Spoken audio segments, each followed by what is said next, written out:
ಕರ್ನಾಟಕದ 2.5 ಲಕ್ಷ ವಿದ್ಯಾರ್ಥಿಗಳು, ಭಾರತದ 22 ಲಕ್ಷ ವಿದ್ಯಾರ್ಥಿಗಳು ಮತ್ತೊಮ್ಮೆ ಪರೀಕ್ಷೆ ಬರೀಬೇಕು.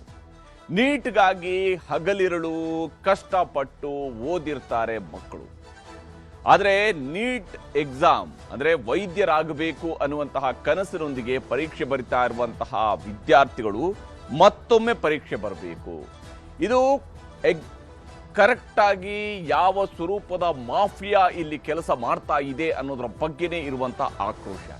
ನೀಟ್ ಅನ್ನುವಂಥದ್ದು ಸೆಂಟ್ರಲೈಸ್ಡ್ ವ್ಯವಸ್ಥೆ ಇದೆ. ಅದರ ಮೂಲಕವಾಗಿ ಇಡೀ ದೇಶದ ವಿದ್ಯಾರ್ಥಿಗಳು ಒಂದೇ ಎಕ್ಸಾಮ್ ಅನ್ನು ಬರೆದು ಇಡೀ ದೇಶದಲ್ಲಿರುವ ಮೆಡಿಕಲ್ ಕಾಲೇಜುಗಳು ಮತ್ತು ಎಲ್ಲ ವೈದ್ಯಕೀಯ ಕೋರ್ಸ್ಗಳನ್ನು ಮಾಡೋದಕ್ಕೆ ಅವಕಾಶವನ್ನು ಕಲ್ಪಿಸಲಾಗಿದೆ.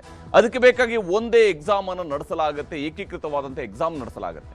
ಏಕೀಕೃತ ಎಕ್ಸಾಮ್ ಅನ್ನು ನಡೆಸುವಂತಹ ಸಂದರ್ಭದಲ್ಲೇ ಆಗ್ತಾ ಇರುವಂತಹ ಪೇಪರ್ ಲೀಕ್, ಇದಕ್ಕೆ ತುದಿ ಮೊದಲು ಇಲ್ಲ ಅಂತ ಹೇಳುವಂತಾಗಿದೆ. ಮತ್ತೊಮ್ಮೆ ಇದಾಗ್ತಾ ಇರುವಂಥದ್ದು, ಯಾಕಂದ್ರೆ ಈ ಹಿಂದೆಯೂ ಆಗಿದೆ, ಈಗ ಮತ್ತೊಮ್ಮೆ ಆಗಿದೆ. ದೇಶದ ಅತ್ಯಂತ ಪ್ರತಿಷ್ಠಿತ, ಅತ್ಯಂತ ಪ್ರಮುಖ ಮತ್ತು ಅತಿ ದೊಡ್ಡ ಪ್ರಮಾಣದಲ್ಲಿ ಎಕ್ಸಾಮ್ ಅನ್ನು ಬರಿತಾ ಇರುವಂತಹ ವಿದ್ಯಾರ್ಥಿಗಳು ಮತ್ತು ಅತ್ಯಂತ ಪ್ರತಿಭಾವಂತ ವಿದ್ಯಾರ್ಥಿಗಳು ಬರಿತಾ ಇರುವಂಥದ್ದು. ಇಲ್ಲಿ ಎಕ್ಸಾಮ್ ಬರೆಯುವಂತಹ ವಿದ್ಯಾರ್ಥಿಗಳೆಲ್ಲರೂ ಕೂಡ ಅತ್ಯಂತ ಪ್ರತಿಭಾವಂತ ವಿದ್ಯಾರ್ಥಿಗಳು. ಈ ದೇಶದ ಅತ್ಯಂತ ಪ್ರತಿಭಾವಂತ ವಿದ್ಯಾರ್ಥಿಗಳು, ನಾವು ವೈದ್ಯರಾಗಬೇಕು ಅಂತ ಕನಸು ಕಾಣ್ತಾ ಇರುವಂತಹ ವಿದ್ಯಾರ್ಥಿಗಳು ಬರೆಯುವಂತಹ ಎಕ್ಸಾಮ್ ಅಲ್ಲಿ ಅವರ ಕನಸನ್ನ ಭಗ್ನಗೊಳಿಸುವಂತಹ ಕೆಲಸವನ್ನ ಈ ರೀತಿಯಾದಂತಹ ಪೇಪರ್ ಲೀಕ್ಗಳು ಮಾಡ್ತಾ ಇದ್ದಾವೆ. ನೀಟ್ ಪೇಪರ್ ಲೀಕ್ ಮೂಲಕವಾಗಿ ವಿದ್ಯಾರ್ಥಿಗಳಿಗೆ ಚೀಟ್ ಮಾಡ್ತಾ ಇದೆ. ಯಾವ ಸ್ವರೂಪದ್ದಿದು? ದೇಶಾದ್ಯಂತ ನಡೆದಿದ್ದಂತಹ ನೀಟ್ UG ಪರೀಕ್ಷೆಗಳನ್ನ ಈಗ ರದ್ದು ಮಾಡಲಾಗಿದೆ. ಒನ್ ಶಾಟ್ ಅಲ್ಲಿ ಎಲ್ಲ ಎಕ್ಸಾಮ್ ಅನ್ನ ರದ್ದು ಮಾಡಲಾಗಿದೆ. ಆದ್ರೆ ಮೇ 3ನೇ ತಾರೀಕಿನಂದು ಮಕ್ಕಳು ಪರೀಕ್ಷೆ ಬರೆದಿದ್ದಾರೆ. ಇವಾಗ ಎಕ್ಸಾಮ್ ಅನ್ನ ರದ್ದು ಮಾಡಲಾಗಿದೆ. ಯಾಕೆ? ಪ್ರಶ್ನೆಗಳು ಲೀಕ್ ಆಗಿದ್ದಾವೆ. ಈ ಕಾರಣಕ್ಕಾಗಿ. ಹಾಗಾದ್ರೆ ಯಾರು ವಿದ್ಯಾರ್ಥಿಗಳು ಬ್ಲೈಂಡ್ ಆಗಿ ಹೋಗಿ ಎಕ್ಸಾಮ್ ಅನ್ನು ಬರೆಯೋದಕ್ಕೆ ಆಗತ್ತಾ? ಯಾವುದೇ ಎಕ್ಸಾಮ್ಗಿಂತ ಮುಂಚಿತವಾಗಿ ಆ ಮಕ್ಕಳು ಅನುಭವಿಸಿರುವಂತಹ ಸ್ಟ್ರೆಸ್, ಅವ್ರಿಗೆ ಆಗಿರುವಂತಹ ಒತ್ತಡ ಮತ್ತು ಆ ಒತ್ತಡದ ನಡುವೆ ಅವರು ಎಕ್ಸಾಮ್ಗೆ ಆಗಿರುವ ಪ್ರಿಪರೇಷನ್, ಇದೆಲ್ಲವೂ ಕೂಡ ನೀರಲ್ಲಿ ಮಾಡಿಟ್ಟಂತ ಹೋಮದಂತಾಗಿದೆ. ಒನ್ ಶಾಟ್ ಅಲ್ಲಿ ಇವಾಗ ಎಕ್ಸಾಮ್ ಅನ್ನ ರದ್ದು ಮಾಡಲಾಗಿದೆ. ಪದೇ ಪದೇ ಲೀಕ್ ಆಗ್ತಾ ಇದೆ. ಇದಕ್ಕಾಗದ್ರೆ ಯಾರು ಹೊಣೆಗಾರರು? ಯಾವ ಸ್ವರೂಪದಲ್ಲಿ ಆಗೋದಕ್ಕೆ ಸಾಧ್ಯ ಆಗುತ್ತೆ?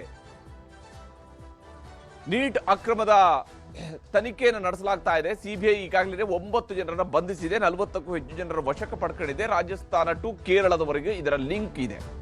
ಹಾಗಾದ್ರೆ ಯಾರಿವರು? ಈ ರೀತಿಯಾಗಿ ರಾಜಸ್ಥಾನ ಭಾರತದಲ್ಲಿ ಅತಿ ಹೆಚ್ಚು ಕೋಚಿಂಗ್ ಸೆಂಟರ್ಗಳು ಇರತಕ್ಕಂತಹ ಪ್ರದೇಶ ಇದೇ ರಾಜಸ್ಥಾನದಲ್ಲಿ ಬರುತ್ತೆ. ಅಲ್ಲಿಂದಲೇ ಎಕ್ಸಾಮಿನೇಷನ್ ಈ ಒಂದು ಕ್ವಶನ್ ಪೇಪರ್ಗಳು ಲೀಕ್ ಆಗ್ತವೆ ಅಂತ ಹೇಳಿದ್ರೆ ಹೇಗೆ? ಇದು ಏನೇನು ಆಗಿದೆ ಇಲ್ಲಿ ಅನ್ನೋದನ್ನು ನಾವು ಗಮನಿಸಬೇಕು. ನೀಟ್ ಪರೀಕ್ಷೆಯನ್ನ ಈಗ ರದ್ದು ಮಾಡಲಾಗಿದೆ. ದೇಶದ 22.7 ಲಕ್ಷ ವಿದ್ಯಾರ್ಥಿಗಳ ಸ್ಥಿತಿ ಡೋಲಾಯಮಾನ ಆಗಿದೆ.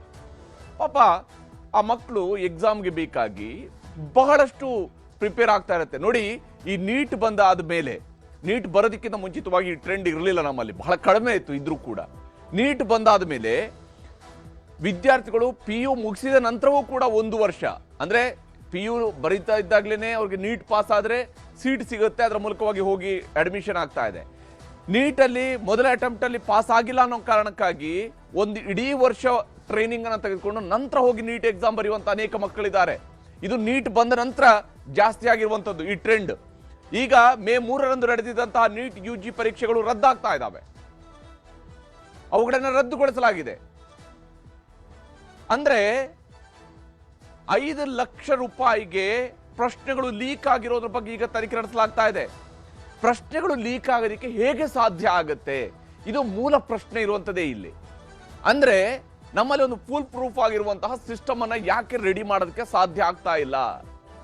ಕರ್ನಾಟಕದ CETಯಲ್ಲಿ ಯಾವ ಸ್ವರೂಪದ ಸಿಸ್ಟಮ್ ಅನ್ನ ಈಗಾಗಲೇ ತರಲಾಗಿದೆ ಅನ್ನೋದಕ್ಕೆ ಬೆಸ್ಟ್ ಎಕ್ಸಾಂಪಲ್ ದೇಶದಲ್ಲಿದೆ. ಹಾಗಿದ್ರೂ ಕೂಡ ಈ ನೀಟ್ ನಲ್ಲಿ ಪದೇ ಪದೇ ಯಾಕೆ ಎಕ್ಸಾಮಿನೇಷನ್ ಪೇಪರ್ಗಳು ಲೀಕ್ ಆಗ್ತಾ ಇದ್ದಾವೆ? ಯಾರಿದ್ರ ಹೊಣೆಗಾರರು? 5 ಲಕ್ಷ ರೂಪಾಯಿಗೆ ಒಬ್ಬನಿಗೆ ಪೇಪರ್ ಅನ್ನ ಮಾರ್ತಾರೆ ಅಂತ ಹೇಳಿದ್ರೆ ಯಾವ ಸ್ವರೂಪದ ದಂಧೆ ನಡೀತಾ ಇದೆ ಇಲ್ಲಿ? 30,000 ಪ್ರತಿ ಪ್ರಶ್ನೆಗೆ ಆಫರ್ ನೀಡಲಾಗಿತ್ತು ಅನ್ನೋದರ ಬಗ್ಗೆ ಈಗ ಮಾಹಿತಿಗಳು ಹೊರಬರ್ತಾ ಇದ್ದಾವೆ. ಒಂದು ಪ್ರಶ್ನೆಗೆ 30,000 ರೂಪಾಯಿ. ಅಂದರೆ ವಿದ್ಯಾರ್ಥಿಗಳನ್ನು ಯಾವ ಸ್ವರೂಪದಲ್ಲಿ ನೀಟ್ ಎಕ್ಸಾಮ್ನ ಹೆಸರಲ್ಲಿ ಹ್ಯಾರಾಸ್ ಮಾಡಲಾಗ್ತಾ ಇದೆ. ರಾಜಸ್ಥಾನದಲ್ಲಿ ಒಬ್ಬ PG ಮಾಲೀಕನಿಂದ ಪ್ರಶ್ನೆ ಪತ್ರಿಕೆ ಲೀಕ್ ಆಗಿದೆ. ಆತನಿಗೆ ಎಲ್ಲಿಂದ ಬಂತು? ಇದಕ್ಕೆ ನೇರವಾಗಿ ಎಕ್ಸಾಮ್ ನಡೆಸುವಂತಹವರ ಆ ವ್ಯಕ್ತಿಗಳು ಭಾಗಿದಾರರಾಗದೆ ಹೊರತು ಈ ರೀತಿಯಾಗಿ ಪ್ರಶ್ನೆ ಪತ್ರಿಕೆಗಳು ಲೀಕ್ ಆಗೋದಕ್ಕೆ ಸಾಧ್ಯ ಆಗತ್ತಾ? ಎಕ್ಸಾಮಿನೇಷನ್ ಅಥಾರಿಟಿಯಲ್ಲಿರುವಂತಹವರು ಇದರಲ್ಲಿ ಭಾಗಿದಾರಿಗಳಾಗದೆ ಹೋದ್ರೆ ಈ ರೀತಿಯಾಗಿ ಪ್ರಶ್ನೆ ಪತ್ರಿಕೆ ಲೀಕ್ ಆಗುತ್ತಾ? ರಾಜಸ್ಥಾನದಲ್ಲಿ ಓರ್ವ PG ಮಾಲೀಕರಿಂದ ಪ್ರಶ್ನೆ ಪತ್ರಿಕೆ ಲೀಕ್ ಆಗಿದೆ ಅನ್ನೋದು ಈಗ ಪ್ರಾಥಮಿಕ ಮಾಹಿತಿ ಇದೆ. ಈಗಾಗಲೇ 9 ಜನರನ್ನ ಬಂಧಿಸಲಾಗಿದೆ. ಕೇರಳ ಮೂಲದ MBBS ವಿದ್ಯಾರ್ಥಿಯಿಂದ ಮೇ 1ರಂದೇ ಪ್ರಶ್ನೆಗಳ ಹಂಚಿಕೆಯೂ ಕೂಡ ಆಗಿದೆ. ಮೇ 1ನೇ ತಾರೀಕಿನಂದೇ ಮೇ 3ಕ್ಕಿರುವಂತಹ ಎಕ್ಸಾಮ್ಗೆ 2 ದಿವಸ ಮುಂಚಿತವಾಗಿಯೇ ಕ್ವಶನ್ ಪೇಪರ್ ಸಿಗುತ್ತೆ. ಪರೀಕ್ಷೆಗೂ ಮುಂಚಿತವಾಗಿಯೇ 300 ಪ್ರಶ್ನೆಗಳು ಲೀಕ್ ಆಗಿದ್ದಾವೆ. 300 ಪ್ರಶ್ನೆಗಳು ರಸಾಯನಶಾಸ್ತ್ರ ಹಾಗೆಯೇ ಬಯಾಲಜಿಗೆ ಸಂಬಂಧಪಟ್ಟಂತಹ ಪ್ರಶ್ನೆಗಳು ಲೀಕ್ ಆಗಿದ್ದಾವೆ. ಇಲ್ಲಿ ಲೀಕ್ ಆಗಿದ್ದ 120 ಪ್ರಶ್ನೆಗಳು ಪರೀಕ್ಷೆಯಲ್ಲಿದ್ವು. ಆ 300 ಕ್ವಶನ್ಸ್ ಅನ್ನು ಓದಿಕೊಂಡ್ರೆ ಸಾಕು, ನೀವು ಪಾಸ್ ಆಗ್ತೀರಿ ಅನ್ನೋ ರೀತಿಯಲ್ಲಿ 120 ಪ್ರಶ್ನೆಗಳು ಅದರಲ್ಲಿ ಬಂದಿದ್ವು. ಗೆಸ್ ಪೇಪರ್ ವಾಟ್ಸಪ್ ಗ್ರೂಪ್ನಲ್ಲಿ 410 ಪ್ರಶ್ನೆಗಳು ಲೀಕ್ ಆಗಿದ್ದಾವೆ. ಯಾವ್ಯಾವ ಸ್ವರೂಪದಲ್ಲಿ ಆಗಿದ್ದಾವೆ ಅಂತೇಳಿ ಪರೀಕ್ಷೆಯ 15 ದಿನಗಳಿಗೂ ಮುಂಚಿತವಾಗಿ ಪ್ರಶ್ನೆಗಳನ್ನು ಲೀಕ್ ಮಾಡಲಾಗಿದೆ. ಅಂದ್ರೆ ಎಕ್ಸಾಕ್ಟ್ ಇಂಥದ್ದೇ ಪ್ರಶ್ನೆಗಳು ಬರ್ತವೆ ಅನ್ನುವಂಥದ್ದನ್ನ ಹೇಳಲಾಗಿದೆ. ರಸಾಯನಶಾಸ್ತ್ರ ವಿಭಾಗದ 120 ಪ್ರಶ್ನೆಗಳನ್ನ ಲೀಕ್ ಮಾಡಲಾಗಿದೆ. ಕೆಮಿಸ್ಟ್ರಿಗೆ ಸಂಬಂಧಪಟ್ಟಂತಹ 120 ಪ್ರಶ್ನೆಗಳು ಲೀಕ್ ಆಗಿದ್ದಾವೆ. ಹಾಗೆಯೇ ಪ್ರೈವೇಟ್ ಮಾಫಿಯಾ ಅನ್ನುವಂತಹ ವಾಟ್ಸಪ್ ಗ್ರೂಪ್ನಲ್ಲೂ ಕೂಡ ಪ್ರಶ್ನೆಗಳನ್ನ ಲೀಕ್ ಮಾಡಲಾಗಿದೆ. ಪ್ರೈವೇಟ್ ಮಾಫಿಯಾ ಅನ್ನುವಂಥ ಇನ್ನೊಂದು ವಾಟ್ಸಪ್ ಗ್ರೂಪ್, ಅದರಲ್ಲೂ ಕೂಡ ಪ್ರಶ್ನೆಗಳನ್ನ ಲೀಕ್ ಮಾಡಲಾಗಿದೆ. ಈ ಪ್ರೈವೇಟ್ ಮಾಫಿಯಾ ಗ್ರೂಪ್ನ ಮೂಲಕವಾಗಿ ಒಂದೊಂದು ಪ್ರಶ್ನೆಗೂ ದೊಡ್ಡ ಪ್ರಮಾಣದಲ್ಲಿ ಹಣವನ್ನು ಪಡ್ಕೊಳ್ಳಲಾಗಿದೆ. ಸುಮಾರು 400 ಮಂದಿ ಈ ಗ್ರೂಪ್ನಲ್ಲಿ ಇದ್ರು ಅನ್ನೋದ್ರ ಬಗ್ಗೆಯೂ ಕೂಡ ಮಾಹಿತಿ ಇರುವಂಥದ್ದು. ಈಗ ನೋಡಿ, ಮಾಡೋದೆಲ್ಲ ಆದಮೇಲೆ ನ್ಯಾಷನಲ್ ಟೆಸ್ಟಿಂಗ್ ಏಜೆನ್ಸಿಯವರು ಈಗ ಅವರು ಹೊಸ ಎಕ್ಸಾಮನ್ನು ಮಾಡ್ತಾ ಇದ್ದಾರೆ. ಫೀಸ್ ಇಲ್ಲ ಅಂತೇಳಿ ಮಕ್ಕಳಿಗೆ ಹೇಳ್ತಾರೆ. ಮಕ್ಕಳು ಫೀಸನ್ನು ಕಟ್ಟಿರುವಂಥದ್ದು ಯಾವ ಕಾರಣಕ್ಕಾಗಿ? ಇದನ್ನ ಮೊದಲು ಈ NTA ಉತ್ತರವನ್ನು ಕೊಡಬೇಕಾಗತ್ತೆ. ಮಕ್ಕಳು ಎಕ್ಸಾಮ್ಗೆ ಫೀಸನ್ನು ಕಟ್ಟಿರುವಂಥದ್ದು ನೀವು 2ನೇ ಬಾರಿ ಎಕ್ಸಾಮನ್ನು ಫ್ರೀ ಕೊಡಬೇಕು ಅಂತೇಳಿ ಅಲ್ಲ. ಮಕ್ಕಳು ಎಕ್ಸಾಮನ್ಗೆ ನೀವು ಫೀಸ್ ಕಟ್ಟಿರುವಂಥದ್ದು ನೀವು ಮಾಡುವಂತಹ ಪರೀಕ್ಷೆಯನ್ನು ಸರಿಯಾಗಿ ಮಾಡಬೇಕು ಮತ್ತು ಯಾವುದೇ ರೀತಿಯಂಥ ಲೋಪ ಆಗಬಾರ್ದು ಅನ್ನೋ ಕಾರಣಕ್ಕಾಗಿ ಮಕ್ಕಳ ಕೈಯಿಂದ ಫೀಸನ್ನು ಕಟ್ಟಿಸ್ಕೊಳ್ಳಲಾಗುತ್ತೆ. ಈಗ ಮರುಪರೀಕ್ಷೆಗೆ ಶೀಘ್ರವೇ ಹೊಸ ದಿನಾಂಕವನ್ನು ನಿಗದಿಪಡಿಸ್ತಾರಂತೆ. ಇಡೀ ಪ್ರಾಸೆಸ್ ಮತ್ತೊಮ್ಮೆ ಶುರು ಆಗಬೇಕು. ವಿದ್ಯಾರ್ಥಿಗಳು ಮೇ 3ನೇ ತಾರೀಕು ಎಕ್ಸಾಮನ್ನು ಬರೆದ ನಂತರ ಫ್ರೀ ಆಗಿರ್ತಾರೆ. ಇಲ್ಲ ಈ ವರ್ಷದ ಮುಗೀತು, ಇನ್ನು ನೆಕ್ಸ್ಟ್ ಯಾವ ಕಾಲೇಜಿಗೆ ಹೋಗಬೇಕು, ಏನು ಕತೆ, ನನಗೆ ಇಂಥ ರ್ಯಾಂಕಿಂಗ್ ಬರಬಹುದು ಅನ್ನುವಂತಹ ನಿರೀಕ್ಷೆಗಳಲ್ಲಿರ್ತಾರೆ. ಅದೀಗ ವಿದ್ಯಾರ್ಥಿಗಳ ಪರೀಕ್ಷಾ ಶುಲ್ಕದ ಮರುಪಾವತಿಯನ್ನು ಮಾಡ್ತೀವಿ ಅಂತ ಹೇಳಿಕೊಂಡು NTA ಹೇಳಿದ್ದಾರೆ. ವಿದ್ಯಾರ್ಥಿಗಳು ಪೋಷಕರ ಹಿತದೃಷ್ಟಿಯಿಂದ ನಾವು ಮರುಪರೀಕ್ಷೆಯನ್ನು ಮಾಡ್ತಾ ಇದ್ದೀವಿ ಅಂತ ಹೇಳ್ತಿದ್ದಾರೆ. ಯಾಕಂದರೆ ನಮ್ಮ ಕೈಲಿ ಮಾಡೋಕ್ಕಾಗಿಲ್ಲ, ನಾವು ಆಲ್ರೆಡಿ ಕೆಲವರಿಗೆಲ್ಲ ಎಕ್ಸಾಮಿನೇಷನ್ ಕ್ವಶನ್ ಪೇಪರ್ಗಳನ್ನು ಕೊಡಿಸಲಾಗಿದೆ ಅನ್ನುವಂತಹ ರೀತಿಯಲ್ಲಿ ಇವಾಗ ಮಾಡಿದ್ದಾರೆ. ಎಕ್ಸಾಮನ್ನು ಮತ್ತೆ ಮಾಡ್ತಾ ಇದ್ದಾರೆ. ಮರುಪರೀಕ್ಷೆಗೆ ಪ್ರತ್ಯೇಕ ನೋಂದಣಿಯ ಅಗತ್ಯವೂ ಕೂಡ ಇಲ್ಲ ಅಂತ ಹೇಳಿದ್ದಾರೆ. ಯಾಕಂದರೆ ಆಲ್ರೆಡಿ ಅವರು ರಿಜಿಸ್ಟ್ರೇಷನ್ ಆಗಿದೆ ವಿದ್ಯಾರ್ಥಿಗಳು, ಹಾಗಾಗಿ ಮರುಪರೀಕ್ಷೆಗೆ ನೋಂದಣಿ ಬೇಕಿಲ್ಲ. ಮರುಪರೀಕ್ಷೆಗೆ ವಿದ್ಯಾರ್ಥಿಗಳು ಶುಲ್ಕ ಪಾವತಿಸಬೇಕಾಗಿಯೂ ಕೂಡ ಇಲ್ಲ. ಆದರೆ ಇದು ಯಾವುದೂ ಕೂಡ ಉಚಿತ ಅಲ್ಲ. ಯಾಕೆಂದರೆ ಅವರೇ ಮಾಡಿರುವಂತಹ ತಪ್ಪಿಗೆ ಈಗ ಈ ರೀತಿಯಾಗಿ ಹೇಳ್ತಾ ಇದ್ದಾರೆ. NTA ಅಧಿಕೃತ ವೆಬ್ಸೈಟ್ನಲ್ಲಿ ಕಾಲಕಾಲಕ್ಕೆ ಮಾಹಿತಿಯನ್ನು ಕೊಡ್ತೀವಿ ಅಂತ ಹೇಳಿದ್ದಾರೆ. NTAದ ವೆಬ್ಸೈಟ್ನಲ್ಲಿ ಕಾಲಕಾಲಕ್ಕೆ ಮಾಹಿತಿಯನ್ನು ಕೊಡ್ತೀವಿ. ಇದು ವಿದ್ಯಾರ್ಥಿಗಳ ಗಮನಕ್ಕೆ ಇರುವಂತಹ ವಿಚಾರಗಳು. ಪಾರದರ್ಶಕ ಪರೀಕ್ಷೆ ನಡೆಸುವಂತಹ ಭರವಸೆಯನ್ನು ಈ ಬಾರಿ NTA ಕೊಟ್ಟಿದೆ. ಪಾರದರ್ಶಕ ಪರೀಕ್ಷೆಯನ್ನು ನಡೆಸ್ತೀವಿ ಅಂತೇಳಿ. ಈಗ ಒಮ್ಮೆ ಎಕ್ಸಾಮಿನೇಷನ್ ಪೇಪರ್, ಯಾಕಂದರೆ NTA ಆಲ್ರೆಡಿ ಈ ರೀತಿಯಾದಂತಹ ಕ್ವಶನ್ ಪೇಪರ್ಗಳು ಲೀಕ್ ಆಗಿರುವಂಥದ್ರಲ್ಲಿ NTA ಮೇಲೆ ಬಹಳ ದೊಡ್ಡದಾದಂತಹ ಆಪಾದನೆ ಇತ್ತು. ಯಾವ ಕಾರಣಕ್ಕೆ ನಿಮಗೆ ಎಕ್ಸಾಮಿನೇಷನ್ ಪೇಪರ್ಗಳು ಲೀಕ್ ಆಗದಂಗೆ ಎಕ್ಸಾಮ್ ಮಾಡೋಕ್ಕೆ ಆಗ್ತಾ ಇಲ್ಲ ಅಂತ ಹೇಳಿ ಅನಧಿಕೃತ ವ್ಯಕ್ತಿಗಳಿಗೂ ಕೂಡ ಪ್ರಶ್ನೆ ಪತ್ರಿಕೆಗಳು ಹೋಗಿದ್ದಾವೆ. OMR ಶೀಟ್ ಓಪನ್ನ ಅನುಮತಿಯನ್ನು ಕೊಡಲಾಗಿದೆ. ಹೇಗೆ ಇದೆಲ್ಲ ಸಾಧ್ಯ ಆಗುತ್ತೆ? OMR ಶೀಟ್ ಓಪನ್ಗೆ ಹಿಂಗೆ ಅನುಮತಿ ಸಿಗೋದಕ್ಕೆ ಸಾಧ್ಯ ಆಗುತ್ತೆ? ಉತ್ತರ ಪತ್ರಿಕೆ OMR ಶೀಟ್ ತಿದ್ದುವ ಅವಕಾಶವನ್ನು ಕೂಡ ಇಲ್ಲಿ ನೀಡಲಾಗಿದೆ ಅನ್ನುವಂಥದ್ದು ಅಕ್ರಮದ ಬಗ್ಗೆ ಸಿಗ್ತಾ ಇರುವಂತಹ ಮಾಹಿತಿ. ಪರೀಕ್ಷೆ ಸಮಯದಲ್ಲಿ ವಿದ್ಯಾರ್ಥಿಗಳಿಗೆ ಮಾಹಿತಿಯನ್ನ ಒದಗಿಸಲಾಗಿದೆ. ಅಂದರೆ ಎಕ್ಸಾಮ್ಗೆ ಕ್ವಶನ್ ಇಂಥದ್ದೇ ಬರುತ್ತೆ, ಮೆರಿಟ್, ರ್ಯಾಂಕ್, ಶಾರ್ಟ್ ಲಿಸ್ಟ್ ಸಮಯದಲ್ಲೂ ಕೂಡ ದುರ್ಬಳಕೆಯನ್ನು ಮಾಡ್ಕೊಳ್ಳಲಾಗ್ತಾ ಇದೆ. ಪ್ರತಿಯೊಂದನ್ನು ಕೂಡ ಫುಲ್ ಪ್ರೂಫ್ ಅಲ್ಲಿ ಮಾಡೋದಕ್ಕೆ ಸಾಧ್ಯ ಇರುವಂತಹ ವ್ಯವಸ್ಥೆಯಲ್ಲಿ ನಾವಿರುವಾಗ ಕಂಪ್ಯೂಟರ್ ನೆಟ್ವರ್ಕ್ ಹ್ಯಾಕಿಂಗ್ನ ಸಾಧ್ಯತೆಗಳು ಕೂಡ ಇಲ್ಲಿ ಇದಾವೆ ಅನ್ನೋಂಥದ್ದನ್ನು ಹೇಳ್ತಿದ್ದಾರೆ. ಆದರೆ ಹ್ಯಾಕಿಂಗ್ ಆಗಬಹುದು ಅನ್ನೋಂಥನ್ನ ಅಂದಾಜಿಸೋದಕ್ಕೆ ಸಾಧ್ಯ ಆಗೋದಿಲ್ವಾ? ಯಾಕಂದ್ರೆ ಇಷ್ಟು ದೊಡ್ಡದಾದಂತಹ ಪರೀಕ್ಷೆ ನಡೀತಾ ಇದೆ ಮತ್ತು ಇದಕ್ಕಾಗಿ ಲಕ್ಷಾಂತರ ವಿದ್ಯಾರ್ಥಿಗಳು ಪ್ರಿಪೇರ್ ಆಗ್ತಾ ಇದ್ದಾರೆ. ಲಕ್ಷಾಂತರ ರೂಪಾಯಿ ಖರ್ಚು ಮಾಡಿ ಅವರು ಕೋಚಿಂಗ್ ಅನ್ನು ಪಡ್ಕೊಳ್ತಾ ಇರ್ತಾರೆ. ನಕಲಿ ವೆಬ್ಸೈಟ್ ಹಾಲ್ ಟಿಕೆಟ್ಗಳನ್ನು ಕೂಡ ಸೃಷ್ಟಿ ಮಾಡಲಾಗಿದೆ. ಯಾವ್ಯಾವ ಸ್ವರೂಪದಲ್ಲಿ ಇಲ್ಲಿ ಅಕ್ರಮಗಳು ನಡೀತಾ ಇದ್ದಾವೆ, ಏನಾಗ್ತಾ ಇದೆ ಇಲ್ಲಿ? ನಕಲಿ ಪರೀಕ್ಷೆಗಳ ಮೂಲಕವೂ ಕೂಡ ವಂಚನೆಯನ್ನು ಮಾಡಲಾಗಿದೆ. NTA ಬಹಳಷ್ಟು ವಿಚಾರಗಳಲ್ಲಿ ಈಗ ಕ್ರಮವನ್ನು ಕೈಗೊಳ್ಳಲೇಬೇಕಾಗತ್ತೆ ಮತ್ತು ಇದಕ್ಕೆ ಕಾರಣಕರ್ತರಾದವರ ಮೇಲೆ, ಇಲ್ಲಿ ಯಾರೋ PG ಮಾಲೀಕ ಮತ್ತಿನ್ಯಾರೋ ಮಾಡ್ದ, ಇದು ಖಂಡಿತವಾಗ್ಲೂ ಅಲ್ಲ. ಕ್ವಶನ್ ಪೇಪರ್ ಪ್ರಿಪೇರ್ ಆಗಿರುವಂಥದ್ದು ಹೇಗೆ ಹೊರಗೆ ಬರೋದಕ್ಕೆ ಸಾಧ್ಯ ಆಗುತ್ತೆ? ಮಾಡೆಲ್ ಕ್ವಶನ್ ಪೇಪರ್ಗಳೇ ಹೇಗೆ ಹೊರದಕ್ಕೆ ಮಾಡೆಲ್ ಕ್ವಶನ್ ಪೇಪರ್ಗಳನ್ನು ನಾರ್ಮಲಿ ಆಗಿ ಕಾಲೇಜ್ಗಳಲ್ಲಿ ಪ್ರಿಪೇರ್ ಮಾಡ್ತಾರೆ, ಇವುಗಳನ್ನು ಕೊಡುವಂಥದ್ದು ಓಕೆ. ಆದರೆ ಎಕ್ಸಾಮಿನೇಷನ್ಸ್ಗೆ ಬೇಕಾಗಿ ಫೈನಲ್ ಮಾಡಿರುವಂತಹ 4 ಅಥವಾ 5 ಪ್ರತಿಗಳನ್ನು ಮಾಡಿರ್ತಾರಲ್ಲ, ಅವುಗಳು ಹೇಗೆ ಹೊರಗೆ ಬರೋದಕ್ಕೆ ಸಾಧ್ಯ ಆಗುತ್ತೆ? ಅದರ ಮಾಹಿತಿ ಎಲ್ಲಿಂದ ಸಿಗೋದಕ್ಕೆ ಸಾಧ್ಯ? ಈ ವಿಚಾರದಲ್ಲಿ ವಿದ್ಯಾರ್ಥಿಗಳು ಮತ್ತು ಪೋಷಕರು ಏನು ಹೇಳ್ತಿದ್ದಾರೆ ಅನ್ನೋದನ್ನು ಅಷ್ಟೇ. ಬಿಕಾಸ್ ಮುಂಚೆ ಫುಲ್ಲು ಪ್ರಿಪೇರ್ ಆಗಿ ಎಲ್ಲ ಲೈಕ್ ಮರ್ತೋಗಿರ್ತೀವಿ, ಅಷ್ಟೊಂದು ಎಲ್ಲ ನಮ್ಕ ಇರಲ್ಲ, ಫ್ಯೂಸ್ ಮರ್ತೋಗಿರ್ತೀವಿ. ಸೊ ಫಸ್ಟಿಂದ ತಿರ್ಗಾ ಓದಬೇಕು ಅಂದರೆ it's really difficult. Like almost 600 days after 10th ಇಂದಾನೇ ಹಾರ್ಡ್ ವರ್ಕ್ ಮಾಡ್ತಿದ್ದೀವಿ and expectation was above 600. So ಗೊತ್ತಿಲ್ಲ. ಇವಾಗ ಸಡನ್ ಆಗಿ ಮತ್ತೆ ಎಕ್ಸಾಮ್ ಬರೀಬೇಕು ಅಂತ ಮೈಂಡ್ ಸೆಟ್ ಮತ್ತೆ ಇರಲ್ಲ, ಮತ್ತೆ ರಿಪೀಟ್ ಮಾಡೋಕ್ಕಂತ. ಸೊ ಕಂಪೇರ್ ಟು ಮುಂಚೆ ರ್ಯಾಂಕ್ ಜಾಸ್ತಿ ಬರುತ್ತೆ ಅನ್ಕೊಂಡಿದ್ರೆ ಇವಾಗ ಅಷ್ಟು ಎಕ್ಸ್ಪೆಕ್ಟೇಷನ್ಸ್ ಇರಲ್ಲ ಮತ್ತೆ ಈ ಎಕ್ಸಾಮಲ್ಲಿ. ಸೊ ಕಷ್ಟ ಆಗುತ್ತೆ. ಅಟ್ಲೀಸ್ಟ್ 12 hours ತನಕ ಓದಿರ್ತೀವಿ. ಯಾಕಂದರೆ ಕೋಚಿಂಗ್ಸು ಬೆಳಗ್ಗೆ 6 to ಸಂಜೆ 6 ತನಕ ಇರುತ್ತೆ ನಮಗೆ. ಇಲ್ಲಿ ರಾತ್ರಿ ತನಕ ಮಿಡ್ ನೈಟ್ ಸ್ಟಡೀಸ್ ಎಲ್ಲ ಮಾಡಲೇಬೇಕು ನಾವು, ಯಾಕಂದರೆ ನೆಗೆಟಿವ್ ಮಾರ್ಕಿಂಗು ಇರುತ್ತೆ, ತುಂಬ ಕಷ್ಟ ಆಗುತ್ತೆ. ಸೊ ಇವಾಗ ಅಷ್ಟು ಒಂದು ಟಾಪ್ ಕಾಲೇಜಲ್ಲಿ ನಮಗೆ ಸಿಗುತ್ತೆ ಅಂತ ಡಿಸೈಡ್ ಆದಮೇಲೆ ತಿರ್ಗಾ ಕ್ಯಾನ್ಸಲ್ ಆಗಿ ತಿರ್ಗಾ ಬರಿಬೇಕಂದ್ರೆ ತುಂಬ ಕಷ್ಟ ಆಗುತ್ತೆ. ಒಂದು ಪರೀಕ್ಷೆಗೆ ನಾವು ಮಕ್ಕಳನ್ನ ಮಾನಸಿಕವಾಗಿ ಸಿದ್ಧ ಮಾಡಬೇಕಾದ್ರೆ ಸಿಕ್ಕಾಪಟ್ಟೆ ಶ್ರಮ ಪಡಬೇಕು. ಅಷ್ಟೆಲ್ಲವನ್ನ ಮಾಡಿ ಒಂದು ಎಕ್ಸಾಮ್ ರೆಡಿ ಮಾಡಿ ಆಯ್ತಪ್ಪ ಎಕ್ಸಾಮ್ ಮುಗೀತು, ಇವತ್ತಿಂದ ನೀವು ಫ್ರೀ ಹೋಗ್ರಿ ಎಲ್ಲಾದ್ರೂ. 600 ದಿನ ಮಕ್ಕಳಿಗೆ ಓದಿಸಿರೋದು, 600 ದಿನ ಪ್ರತಿದಿನ 10 ಗಂಟೆ ಅಂದ್ರೆ 6000 ಗಂಟೆ ಆಗೋಯ್ತು ಅಲ್ವಾ? 6000 ಗಂಟೆ ಮಕ್ಕಳಿಗೆ ಓದಿಸಿರೋದು. ಇವಾಗ ಸಡನ್ ಆಗಿ ಇಲ್ಲ ಅಂದ್ರೆ ಆಮೇಲೆ ಕೆಲವರೆಲ್ಲ ಬೇರೆ ಊರು ಕೊಟ್ಟೋಗಿದ್ದಾರೆ. ಎಷ್ಟು ಬೇರೆ ಬೇರೆ ಊರು ಅಂತಂದ್ರೆ ಆಂಧ್ರ, ತಮಿಳ್ನಾಡು, ಗುಲ್ಬರ್ಗ, ರಾಯಚೂರು ಇಲ್ಲೆಲ್ಲ ಹೊಟ್ಟೋಗಿದ್ದಾರೆ. ಅವ್ರು ಅಲ್ಲಿಂದ ಇನ್ನೆಲ್ಲಿಗೆ ಹೋಗಿರ್ತಾರೋ ಟ್ರಿಪ್ ಅಥವಾ ಇನ್ನೆಲ್ಲಿ ಟ್ರಿಪ್ ಮಾಡ್ಕೊಂಡಿರ್ತಾರೆ, ಅದ್ರ ಜೊತೆಗೆ ಪೇರೆಂಟ್ಸ್ ಕೂಡ ಬರಬೇಕಲ್ವಾ? So there is a severe problem. ಇದು ಸಾಮಾನ್ಯ ವಿಚಾರ ಅಂತೂ ಅಲ್ಲ. ಕರ್ನಾಟಕದ 2.5 ಲಕ್ಷ ಜನ ವಿದ್ಯಾರ್ಥಿಗಳ ಮತ್ತು ಅವರ ಪೋಷಕರಿಗೆ ಆಗಿರುವಂಥ ಅತ್ಯಂತ ಕಠಿಣವಾದ ಒಂದು ಅನ್ಯಾಯ ಇದು. ವಿದ್ಯಾರ್ಥಿಗಳು ಈಗಾಗಲೇ 2 ವರ್ಷಗಳಿಂದ ಸತತ ಅಭ್ಯಾಸ ಮಾಡಿ ವಿದ್ಯಾರ್ಥಿಗಳು ಎಕ್ಸಾಮನ್ನು ಬರೆದಿದ್ದಾರೆ. ಕೆಲವೊಬ್ಬ ವಿದ್ಯಾರ್ಥಿಗಳು ಇನ್ನೇನು MBBS ನಮ್ಗೆ ಸೀಟ್ ಸಿಗುತ್ತೋ ಅನ್ನೋ ನಿರೀಕ್ಷೆಯಲ್ಲಿತ್ತು. ಯಾವುದೋ ರಾಜ್ಯದಲ್ಲಿ ಕ್ವಶನ್ ಪೇಪರನ್ನು ಔಟ್ ಮಾಡಿರ್ತಕ್ಕಂಥದ್ದು ಅದು ದುರದೃಷ್ಟ. ತಪ್ಪಿತಸ್ಥರಿಗೆ ಶಿಕ್ಷೆ ಕೊಡಬೇಕು, ಬಟ್ ಆದರೆ ಈ ಇಡೀ ಇಂಡಿಯಾದಲ್ಲಿ ಎಕ್ಸಾಮನ್ನು ರದ್ದು ಮಾಡಿದ್ದು ಭಾಳ ದುರದೃಷ್ಟಕರ. ಈಗ ಆಗಬಾರ್ದಿತ್ತು. ವಿದ್ಯಾರ್ಥಿಗಳಿಗೆ ಇದು ತೊಂದರೆ ಆಗ್ತದೆ. ಆಗಲಿ ವಿದ್ಯಾರ್ಥಿಗಳ ಮನಸ್ಥಿತಿ ಮೇಲೆ ಭಾಳ ಗಂಭೀರವಾದ ಪರಿಣಾಮ ಬೀರುತ್ತದೆ. ಈಗ ಸಡನ್ ಆಗಿ ಪುನಃ ಅದನ್ನೆಲ್ಲ ಮರ್ತೋಗಿದ್ದಾರೆ. ಇವಾಗೆಲ್ಲ ಒಂಥರ ರಿಲ್ಯಾಕ್ಸ್ ಆಗ್ಬಿಟ್ಟಿರ್ತಾರೆ. ಇವಾಗ ಎಕ್ಸಾಮ್ ಕೊಟ್ಬಿಟ್ಟು ರಿಲ್ಯಾಕ್ಸ್ ಆಗುತ್ತೆ. ಪುನಃ ಓದಿ ಅಂದ್ರೆ ಒಂದು ಆಂಗ್ಸೈಟಿ ಶುರುವಾಗುತ್ತೆ. ಆ ಆಂಗ್ಸೈಟಿನಲ್ಲಿ ಎಷ್ಟು ಔಟ್ಪುಟ್ ಕೊಡ್ತಾರೆ ಅನ್ನೋದೇ ಗೊತ್ತಾಗೋದಿಲ್ಲ.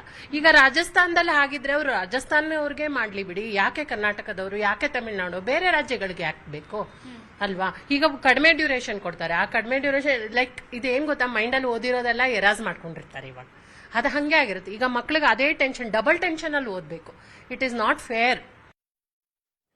ಇಲ್ಲಿ ಪೋಷಕರು ಹೇಳ್ತಾ ಇರುವಂಥದ್ದು, ಕೋಚಿಂಗ್ ಸೆಂಟರ್ಗಳನ್ನ ಪ್ರಾಧ್ಯಾಪಕರುಗಳು ಹೇಳ್ತಾ ಇರುವಂಥ ಮಾತುಗಳನ್ನು ಗಮನಿಸಿದಾಗಲೂ ಕೂಡ ಗೊತ್ತಾಗುತ್ತೆ. ಅಂದರೆ ಮಕ್ಕಳ ಮನಸ್ಸನ್ನು ಹೇಗೆ ಅಂತ ಅಂದ್ಕೊಂಡಿದ್ರೆ, ಇಲ್ಲ ಅವ್ರು ಓದಿರೋದು ಹಾಗೆ ನೆನಪಿರುತ್ತೆ, ಪರವಾಗಿಲ್ಲ ಇನ್ನೊಂದ್ಸಲ ಎಕ್ಸಾಮ್ ಬರೀಲಿ ಅಂತೇಳಿ ಅವರು ರಿಲ್ಯಾಕ್ಸ್ ಆಗ್ತಾರೆ.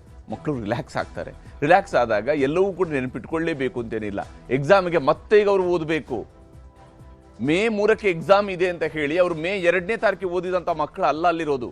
ಮೇ 1ನೇ ತಾರೀಕಿಂದ 2ನೇ ತಾರೀಕಿಗೆ ಎಕ್ಸಾಮ್ 2 ದಿವಸ ಓದ್ಕೊಂಡು ಹೋಗಿ ಮೇ 3ಕ್ಕೆ ಬರೆದಿರುವಂಥ ಎಕ್ಸಾಮ್ಗಳಲ್ಲ ಇವು. ಇದನ್ನು ಅಲ್ಲಿ ಏನು ಕೋಚಿಂಗ್ ಸೆಂಟರ್ ಕೂಡ ಹೇಳೋ ಪ್ರಕಾರ ಸರಿಸುಮಾರು 600 ದಿವಸಗಳ ಕಾಲ ಪ್ರಿಪೇರ್ ಆಗಿದ್ದಾರೆ ಮಕ್ಕಳು. ಈಗ ಅವ್ರಿಗೆ ಮತ್ತೊಂದು ಎಕ್ಸಾಮ್ ಬರೀರಿ ಅಂತ ಹೇಳ್ಕೊಂಡು ಹೇಳ್ತಾರೆ. ಯಾವ ಸ್ವರೂಪದಲ್ಲಿ ಇದು ನಡೀತಿದೆ? ಉತ್ತರ ಸಿಗದ ಪ್ರಶ್ನೆಗಳು ಇಲ್ಲಿದ್ದಾವೆ. ಬಹುದೊಡ್ಡ ಹಗರಣ ಆಗೋದಕ್ಕೆ ಹೇಗೆ ಸಾಧ್ಯ ಅನ್ನುವಂಥ ಪ್ರಶ್ನೆಯನ್ನು ಇಲ್ಲಿ ಕೇಳ್ತಾ ಇರುವಂಥದ್ದು. ಯಾಕಂದರೆ ಇಷ್ಟು ದೊಡ್ಡ ಹಗರಣ ಆಗೋದಕ್ಕೆ ಹೇಗೆ ಸಾಧ್ಯ? ಪ್ರಶ್ನೆ ಪತ್ರಿಕೆ ಲೀಕ್ ಮಾಡಿದವರ ಹಿನ್ನೆಲೆ ಏನು? ಯಾರು ಇವರು? ಇವ್ರಿಗೆ ಯಾವ ರೀತಿಯಾದಂಥ ನೆಟ್ವರ್ಕ್ಗಳಿದ್ದಾವೆ?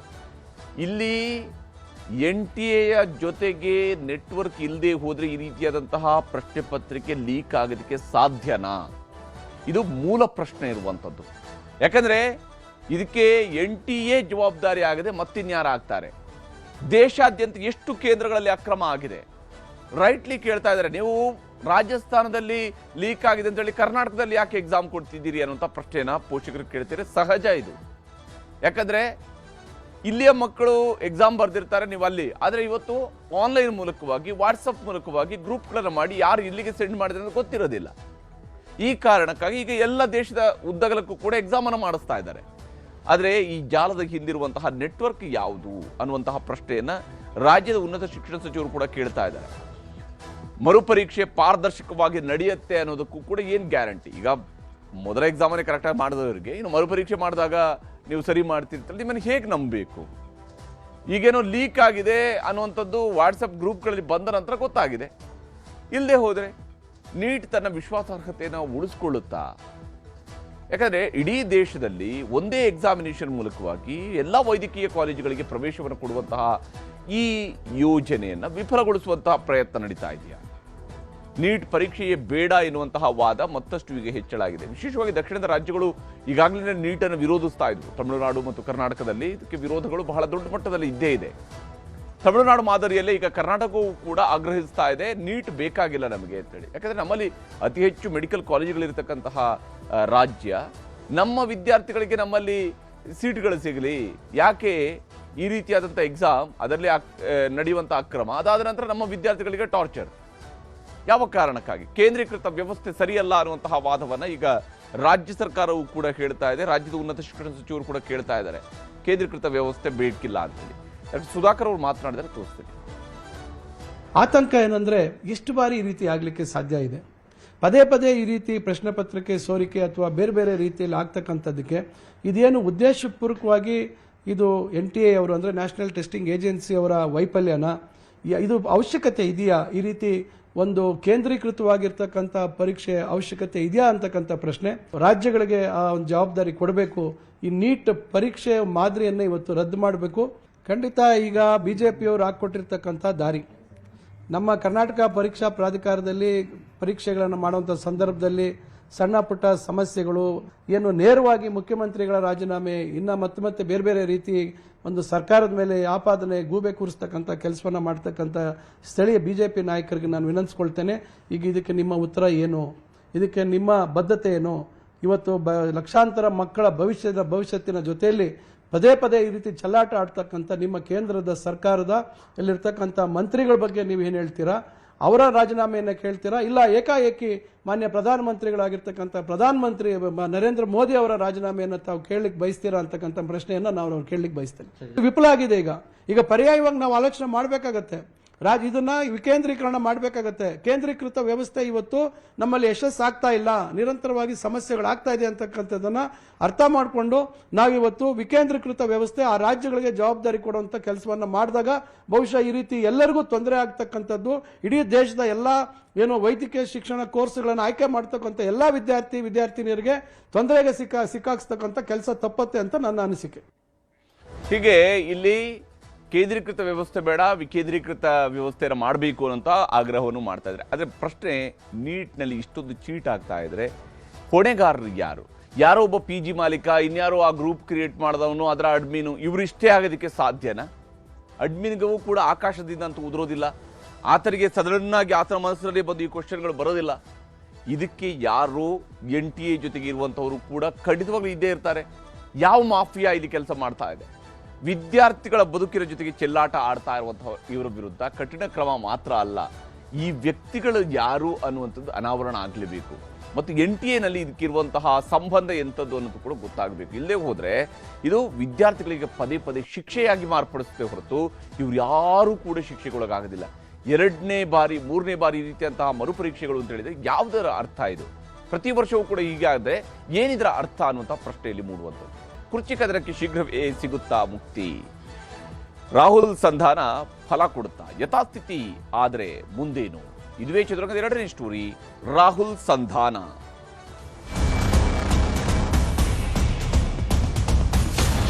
ನಾಯಕತ್ವದ ವಿಚಾರ ಇರ್ಬೋದು, ಎಕ್ಸ್ಪಾನ್ಷನ್ ಇರ್ಬೋದು, ಎಲ್ಲನೂ ಕೂಡ ಹೈಕಮಾಂಡೇ ಜವಾಬ್ದಾರಿ ತಗೊಂಡು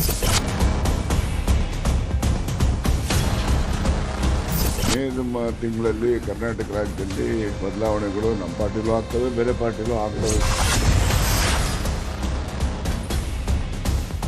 ಪಂಚರಾಜ್ಯಗಳ ಫಲಿತಾಂಶ ಕರ್ನಾಟಕದ ಮೇಲೂ ಕೂಡ ಒಂದಿಷ್ಟು ಪರಿಣಾಮಗಳನ್ನು ತಂದಿಡುವಂತಹ ಸಾಧ್ಯತೆ ಇದೆ. ಕಾಂಗ್ರೆಸ್ ನಾಯಕರುಗಳ ಯೋಚನೆ, ಆಲೋಚನೆ ಇದೆಲ್ಲದರಲ್ಲೂ ಕೂಡ ಒಂದಿಷ್ಟು ಬದಲಾವಣೆಗಳನ್ನು ಕೂಡ ತರೋದಕ್ಕೆ ಕಾರಣ ಆಗುತ್ತೆ. ಕೇರಳದಲ್ಲಿ ಅವರು ಗೆದ್ದಿರಬಹುದು, ಆದರೆ ಅಸ್ಸಾಮನ್ನು ಅವರು ಕಳ್ಕೊಂಡಿದ್ದಾರೆ. ತಮಿಳುನಾಡಿನಲ್ಲಿ ತಮ್ಮ ಮೈತ್ರಿಯನ್ನು ಬದಲಿಸಿಕೊಂಡು ಅಧಿಕಾರದ ಪಕ್ಷದ ಜೊತೆಗೆ ಹೆಜ್ಜೆ ಹಾಕಿದ್ದಾರೆ. ಪಶ್ಚಿಮ ಬಂಗಾಳದಲ್ಲಿ ಕೀಳತೀರದ ಸ್ಥಿತಿಯಲ್ಲಿದ್ದಾರೆ. ಹೀಗಿರುವಾಗ ಕರ್ನಾಟಕದಲ್ಲಿ ಮುಖ್ಯಮಂತ್ರಿ ಬದಲಾವಣೆಯ ಕಡೆಗೆ ಏನು ಮಾಡ್ತಾರೆ? ಬೈ ಎಲೆಕ್ಷನ್ ಮುಗಿತಾ ಇದ್ದಂತೆಯೇ ರಾಜ್ಯದಲ್ಲಿ ಕುರ್ಚಿ ಕದನ ಮತ್ತೆ ಶುರುವಾಗಿದೆ. ಶೀಘ್ರವೇ ದೆಹಲಿಗೆ ಮುಖ್ಯಮಂತ್ರಿ ಹಾಗೂ ಉಪಮುಖ್ಯಮಂತ್ರಿಯವರನ್ನ ಕರೆದೊಯ್ಯುವಂತಹ ಅಥವಾ ಅವ್ರನ್ನ ಕರೆಸಿಕೊಳ್ಳುವಂತಹ ಪ್ರಯತ್ನವನ್ನು ಹೈಕಮಾಂಡ್ ಅವರು ಮಾಡಬಹುದು. ಎಲ್ಲದಕ್ಕೂ ಕೂಡ ಹೈಕಮಾಂಡ್ನಿಂದಲೇ ಉತ್ತರ ಸಿಗಬಹುದು ಅನ್ನುವಂತಹ ನಿರೀಕ್ಷೆಯಲ್ಲಿದ್ದಾರೆ. ಹೈಕಮಾಂಡ್ ನಿರ್ಧಾರ ಬುಲಾವ್ಗೆ ರಾಜ್ಯದ ನಾಯಕರುಗಳು ಕಾಯ್ತಾ ಕುಳಿತಿದ್ದಾರೆ. ವಿಶೇಷವಾಗಿ ಈ ಕುರ್ಚಿ ಕಚ್ಚಾಟದ ವಿಚಾರದಲ್ಲಿ ರಾಹುಲ್ ಗಾಂಧಿಯವರ ಎಂಟ್ರಿ ಆಗತ್ತೆ ಅನ್ನುವಂತಹ ನಿರೀಕ್ಷೆಯನ್ನ ರಾಜ್ಯ ಕಾಂಗ್ರೆಸ್ ನಾಯಕರುಗಳು ಇಟ್ಕೊಂಡಿದ್ದಾರೆ. ಕಾರಣ ಕರ್ನಾಟಕದ ಕುರ್ಚಿ ಕದನಕ್ಕೆ ಬ್ರೇಕ್ ಬೀಳುವಂತಹ ನಿರೀಕ್ಷೆ ಇದೆ. ಆ ಕುರ್ಚಿಯ ಮೇಲೆ ಸದ್ಯಕ್ಕೆ ಸಿದ್ದರಾಮಯ್ಯನವರಿದ್ದಾರೆ. ಆದರೆ ಆ ಕುರ್ಚಿಯ ಮೇಲಿನ ಶಿವಕುಮಾರ್ ಅವರ ಆಸೆ ಅಥವಾ ನಿರೀಕ್ಷೆ ಅಥವಾ ಕನಸು ಅಥವಾ ಪ್ರಾರ್ಥನೆ ಅಥವಾ ಅದಕ್ಕೆ ಸಿಗಬಹುದಾದ ಫಲ ಇದೆಲ್ಲದರ ಬಗೆಗಿನ ಅವರ ನಿರೀಕ್ಷೆಗಳು ಇನ್ನೂ ಕೂಡ ನಿಂತಿಲ್ಲ. ಹೀಗಿರುವಾಗ ಕಡೆಗೂ ರಾಹುಲ್ ಗಾಂಧಿ ಅವರು ಎಂಟ್ರಿಗೆ ನಿರ್ಧರಿಸಿದ್ದಾರೆ ಅನ್ನುವಂತಹ ಮಾಹಿತಿ ಇದೆ. ಈ ವಿಚಾರದಲ್ಲಿ ರಾಹುಲ್ ಗಾಂಧಿ ಎಂಟ್ರಿ ಕೊಡಬಹುದು.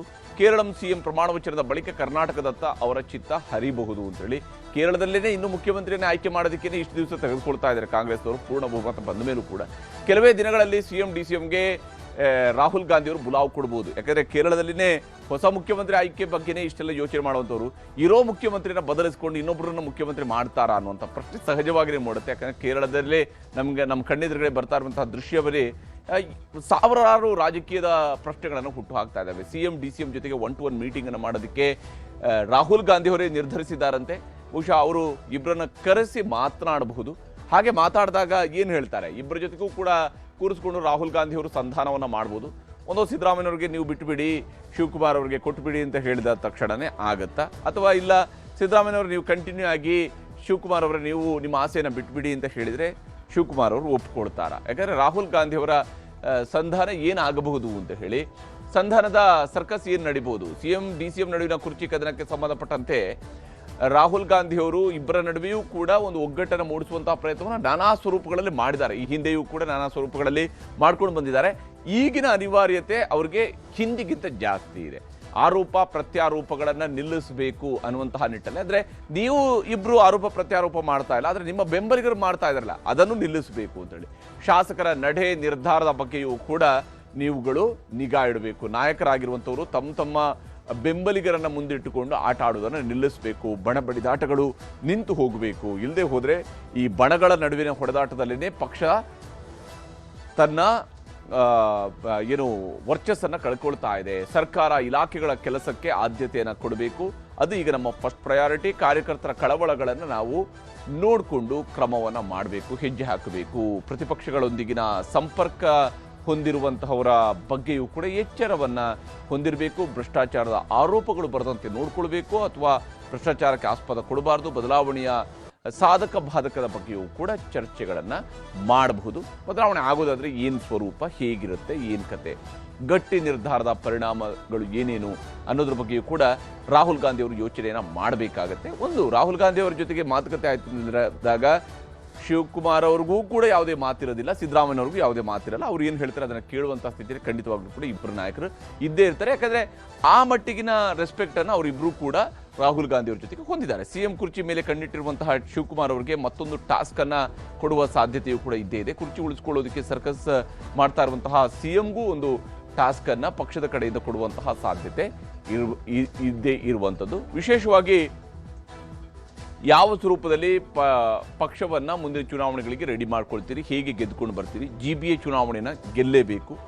ಬೆಂಗಳೂರಿನಲ್ಲಿ ಕಾಂಗ್ರೆಸ್ ಎಷ್ಟು ಪಾಲಿಕೆ ಮಾಡಿದೆಯೋ ಅಷ್ಟು ಪಾಲಿಕೆಗಳಲ್ಲೂ ಕೂಡ ಆಡಳಿತಕ್ಕೆ ಬರಬೇಕು. ಸ್ಥಳೀಯ ಸಂಸ್ಥೆಗಳ ಚುನಾವಣೆಯಲ್ಲಿ ಪಕ್ಷ ಹೆಚ್ಚಿನ ಸಂಖ್ಯೆಯಲ್ಲಿ ಗೆಲ್ಲಬೇಕು. ಹಾಗಿದ್ದಾಗ ಮಾತ್ರನೇ ಪಕ್ಷ ಮುಂದಿನ ಚುನಾವಣೆಗೂ ರೆಡಿ ಆಗುತ್ತೆ. ರಾಜ್ಯಸಭೆ ಮತ್ತು ಪರಿಷತ್ ಚುನಾವಣೆಗಳ ನೇಮಕದ ಜವಾಬ್ದಾರಿ ಈ ವಿಚಾರಗಳಲ್ಲೂ ಕೂಡ ಬಹಳ ಪರ್ಟಿಕ್ಯುಲರ್ ಆಗಿ ನೀವು ಕೆಲಸವನ್ನು ಮಾಡಬೇಕಾಗತ್ತೆ ಅನ್ನೋದ್ರ ಬಗ್ಗೆ.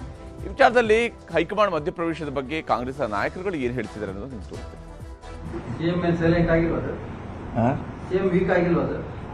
ಈಗಿಲ್ಲ, ಅದೇ ಗಾಡಿ ಓಡ್ತಾ ಇರಲ್ಲ, ಅದೇ ಒಳ್ಳೆಯ ಗಾಡಿ ಇದೆ. ಹೈಕಮಾಂಡೇ ಇಂಟರ್ಫಿಯರ್ ಆಗಬೇಕು. ನಾಯಕತ್ವದ ವಿಚಾರ ಇರ್ಬೋದು, ಎಕ್ಸ್ಪಾನ್ಷನ್ ಇರ್ಬೋದು, ಎಲ್ಲಾನು ಕೂಡ ಹೈಕಮಾಂಡೇ ಜವಾಬ್ದಾರಿ ತಗೋಬೇಕು. ಅಂದ್ರೆ ಈ ಮೇ ತಿಂಗಳೊಳಗೆ ಎಲ್ಲ ಒಂದು ಹಂತಕ್ಕೆ ಆತ್ಮವಿಶ್ವಾಸ ಇದೆ, ಮೇ ತಿಂಗಳೆಲ್ಲ ಮುಗಿದದೆ ಅಂತ, ಗೊಂದಲ ಪರಿಹಾರ ಆಗುತ್ತೆ ಅಂತ. ನಾವು ಮತ್ತೆ ಹೋಗ್ಬೇಕಂತ ಇತ್ತು. ಅದು ಮೊನ್ನೆ 6ನೇ ತಾರೀಕು ಹೊರಡಬೇಕಂತ ಇದ್ದಿದ್ದು 5ನೇ ತಾರೀಕು ಕ್ಯಾನ್ಸಲ್ ಆಗಿದೆ. ಕೇರಳದಲ್ಲಿ ಚುನಾವಣೆ ಆಗಿ ಪಂಚಾಯತ್ ಚುನಾವಣೆ ಅಂತ ಕೇರಳದಲ್ಲಿ ಅಧಿಕಾರ ಬಂದಿದೆ. ಮುಖ್ಯಮಂತ್ರಿಗಳ ಪದವಿಯನ್ನು ಸ್ವೀಕಾರ ಆಗಬೇಕು. ಅಲ್ಲಿವರೆಗೆ ನಾವು ಹೋಗೋದು ಬೇಡ ಅಂತ ಸುಮ್ಮನೆ ಇದ್ದೀವಿ. ಆನಂತರ ಖಂಡಿತ ನಾವು ಅದಾದಮೇಲೆ ನಾವೆಲ್ಲರೂ ಡೆಲ್ಲಿ ಹೋಗುವಂಥದ್ದು ಇದೆ, ಹೋಗ್ತೀವಿ. ಯಾವಾಗ ಹೋಗ್ಬೋದು ಸರ್? ಆಗಬೇಕದು ಯಾವತ್ತು ಪ್ರಮಾಣ ವಚನ ಸ್ವೀಕಾರ ಮಾಡ್ತಾರೆ ಯಾರು ನಮ್ಮ ಕೇರಳದ ಮುಖ್ಯಮಂತ್ರಿಯಾಗಿ ಅವತ್ತು ಹೊರಡ್ತೀವಿ. ಅದ್ರ ಹಿಂದೆ 2 ದಿವಸ ಬಿಟ್ಟು ಹೊರಡ್ತೀವಿ. ಮೇ ತಿಂಗಳಲ್ಲಿ ಕರ್ನಾಟಕ ರಾಜ್ಯದಲ್ಲಿ ಬದಲಾವಣೆಗಳು ನಮ್ಮ ಪಾರ್ಟಿಲೂ ಆಗ್ತವೆ, ಬೇರೆ ಪಾರ್ಟಿಲೂ ಆಗ್ತವೆ ಅಂತ ನಾನು ನಿರೀಕ್ಷೆ ಮಾಡಿದ್ದೀನಿ ಅಂತ ಹೇಳಿದ್ದೆ. ಆ ರೀತಿ ಇನ್ನೂ ಇದೆಯಲ್ಲ, ಮೇ ಇನ್ನೂ 20 ದಿವಸ ಇದೆಯಲ್ಲ, ನೋಡೋಣ ಏನಾಗ್ತದೆ ಅಂತೇಳಿ. ಸಿದ್ದರಾಮಯ್ಯನವ್ರು ಮುಂದುವರಿಬೇಕಂದ್ರೆ ಅವರಿಗೆ ಸಂಪುಟ ಪುನರ್ರಚನೆ ಮಾಡ್ತಕ್ಕಂಥದ್ದಕ್ಕೆ ಅವಕಾಶ ಕೊಡಬೇಕು. ಆಗ ಸಿದ್ದರಾಮಯ್ಯನವರು ಮುಂದುವರಿತಾರೆ ಅಂತ. ಅವರಿಗೆ ಎಲ್ಲಿನವರೆಗೂ ಸಂಪುಟ ಪುನರ್ರಚನೆಗೆ ಅವಕಾಶ ಕೊಡೋದಿಲ್ಲ, ಅಲ್ಲಿನವರೆಗೂ ಕೂಡ ಮುಂದುವರಿಕೆದು ಡೋಲಾಯಮಾನ ತಾನೇ ಅದು. ಅದಕ್ಕೋಸ್ಕರ ಸಂಪುಟ ಪುನರ್ರಚನೆಗೆ ಅವಕಾಶ ಕೊಡಿ ಅಂತೇಳಿ ಒತ್ತಡನೂ ಇದೆ. ನಾಯಕತ್ವ ಬದಲಾವಣೆ ಮಾಡ್ತೀವಿ ಅಂದ್ರೆ ಆಧಾರ ಮಾಡಲಿ, ಹೇಳಿ, ಯಾರು ಬೇಡ ಅಂತಾರೆ. ಏನಾದ್ರು ಒಂದು ಆಗಬೇಕಲ್ಲ. ಇಲ್ಲಿ ಗೊಂದಲದಲ್ಲಿ ಸರ್ಕಾರದಲ್ಲಿ ಕೂಡ ಸರಿಯಾಗಿ ಕೆಲಸ ನಡೆಯೋದಿಲ್ಲ. ಈ ಅಧಿಕಾರಿಗಳು ಮೊದಲನೇ ಅವ್ರಿಗೆ ತೂಕುಡಿಸೋರಿಗೆ ಹಾಸಿಗೆ ಕೊಟ್ಟಂಗೆ ಈ ಗೊಂದಲ ಇರೋದ್ರಿಂದ. ಸೊ ಅದರಿಂದ ಸರ್ಕಾರ ಹೆಚ್ಚು ಸಕ್ರಿಯವಾಗಿ ಕೆಲಸ ಮಾಡಬೇಕು ಅಂದರೆ ಕೇಂದ್ರದ ಕಾಂಗ್ರೆಸ್ಸಿನ ಹೈಕಮಾಂಡ್ ಈ ಗೊಂದಲವನ್ನು ಜಾಗ್ರತೆ ನಿವಾರಣೆ ಮಾಡಬೇಕು ಅಂತಕ್ಕಂಥ ಒತ್ತಾಯ ನಂದು ಮೊದಲಿಂದನೂ ಇದೆ, ಇವತ್ತು. ಅವ್ರು ಏನಾದ್ರು ಒಂದು ತೀರ್ಮಾನ ತಗೋಬೇಕಲ್ಲ, ಅವರು either this way or that way ಏನಾದ್ರು ಒಂದು ತೀರ್ಮಾನ ತಗೊಂಡು ಹೇಳಿದ್ರೆ ತಾನೇ ಸರ್ಕಾರಕ್ಕೂ ಒಳ್ಳೇದು, ಕಾಂಗ್ರೆಸ್ ಪಕ್ಷಕ್ಕೂ ಒಳ್ಳೇದು. ಇಲ್ಲ ಅಂದರೆ ಎರಡಕ್ಕೂ ನಷ್ಟನೇ.